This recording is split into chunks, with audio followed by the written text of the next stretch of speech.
राज्य मंत्रिमंडळाची काही वेळामध्ये आता बैठक सुरू होतीये। शिंदेंच्या महत्त्वाकांक्षी योजनांना आज कात्री लागण्याची शक्यता आहे। शिवभोजन, आनंदाचा शिधा, तीर्थदर्शन योजना या सर्व योजनांवर या बैठकीमध्ये चर्चा होणार आहे।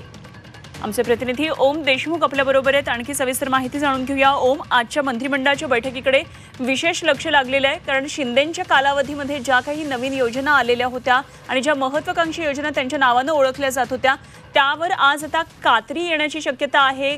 या योजना बंद होतात की काय, अशा प्रकारे चर्चा सुरू आहे। काय नेमकी माहिती?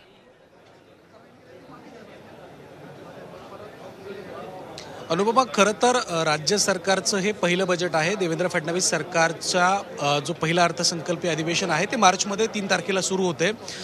तत्पूर्वी या सगळ्या महत्त्वाकांक्षी योजनांच्या संदर्भात निर्णय घ्यावे लागतील। या योजना जर पुढे कंटिन्यू करायच्या असतील तर त्यासाठी तरतुदी कराव्या लागतील आणि त्या अनुषंगाने आजच्या बैठकीमध्ये या योजनांच्या अनुषंगाने चर्चा होऊ शकते असं कळतंय। मुळामध्ये राज्य सरकारला जी देणी आहेत त्या देण्यांची संख्या खूप मोठी आहे।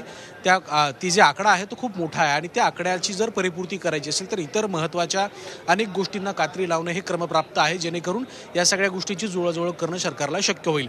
परंतु आर्थिक परिस्थिती बघता आता या सगळ्या गोष्टींवरती कात्री लावणं शक्य आहे का, आणि जर ती कात्री लावली तर त्याचे राजकीय परिणाम काय होणार हे देखील पाहणं महत्त्वाचं असेल। तुम्ही जसा उल्लेख केलात की मुख्यमंत्री तीर्थदर्शन योजना असेल किंवा लाडकी बहीण योजना असेल, या सगळ्याच वरती आता कुठेतरी स्क्रुटिनी केली जाते का, आणि या स्क्रुटिनीच्या माध्यमातून कमी जे अधिकाधिक लाभार्थी आहेत, जे चुकीच्या पद्धतीने यामध्ये लाभार्थी झालेत, त्यांची कुठेतरी संख्या कमी करायची, जेणेकरून या योजनेचा कुठेतरी आर्थिक बोजा जो कमी होईल। या सगळ्याबाबत आता कुठेतरी पावलं उचलली जातात सरकारकडनं। याबाबत आता कारवाईला सुरुवात झाली हे देखील स्पष्ट आहे। दुसऱ्या बाजूला मंत्रिमंडळ बैठकीच्या पूर्वी एक मोठा वाद आपल्याला पाहायला मिळतोय। रायगड आणि नाशिकचं पालकमंत्री पद रिक्त असताना याबाबत काही बैठका अजित पवारांच्या माध्यमातून घेण्यात आल्याचं कळतंय। या बैठकांवर आता शिवसेनेकडून आक्षेप नोंदवण्यात आला आहे। रायगडच्या बाबत विशेष करून महेंद्र दळवी जे शिवसेनेचे आमदार, त्यांनी असं म्हटलंय की अशा प्रकारची बैठक पालकमंत्री पदाची घोषणा होण्यापूर्वी घेणं हे खरं तर चुकीचं आहे। अजित पवारांकडनं, राष्ट्रवादीकडनं अशा प्रकारच्या बैठका घेतल्या जाऊ नयेत असं देखील त्यांचं म्हणणं होतं। आमदारांना कुठेतरी इन्व्हाइट करण्यात आलेलं नाही, आमदारांना या बैठकीपासून दूर ठेवलं गेलं असा आरोप त्यांनी केलाय। त्यामुळे महायुतीतला अंतर्गत वाद जो काही आहे तो सातत्यानं आता अग्रक्रमानं पुढे येत चाललाय। खरं तर भक्कम बहुमत हीच खऱ्या अर्थानं महायुतीच्या समोरची अडचण आहे असं सध्या तरी दिसतंय। खऱ्या अर्थानं या सगळ्या गोष्टी दिसत असताना महायुती समोर, सरकारसमोरचा जो काही अंतर्गत वाद आहे तो प्रामुख्याने आता पुढे येतोय। त्यामुळे कॅबिनेट बैठकीच्या पूर्वी आता नेमक्या काय काय घडामोडी घडतात आणि कॅबिनेट बैठकीमध्ये या सगळ्या गोष्टींची रिफ्लेक्शन्स या बैठकीमध्ये दिसत आहेत का हे देखील पाहावं लागणार आहे।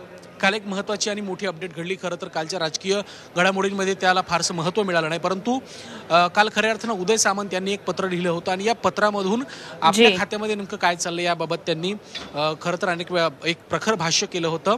त्यामुळे आता नेमकं या बैठकीमध्ये या सगळ्या गोष्टींचे पडसाद उमटतात। अगदी या मंत्रिमंडळाच्या बैठकीमध्ये अनेक महत्त्वाचे मुद्दे आहेत। जसं योजनांचा मुद्दा आहे, तसं उदय सामंतांनी जे पत्र लिहिले त्याबाबतचा सुद्धा मुद्दा चर्चेला येऊ शकतो। जरूर या सर्व घडामोडींवर लक्ष ठेवून राहा ओम, वेळोवेळी आपल्याकडून माहिती जाणून घेत राहू।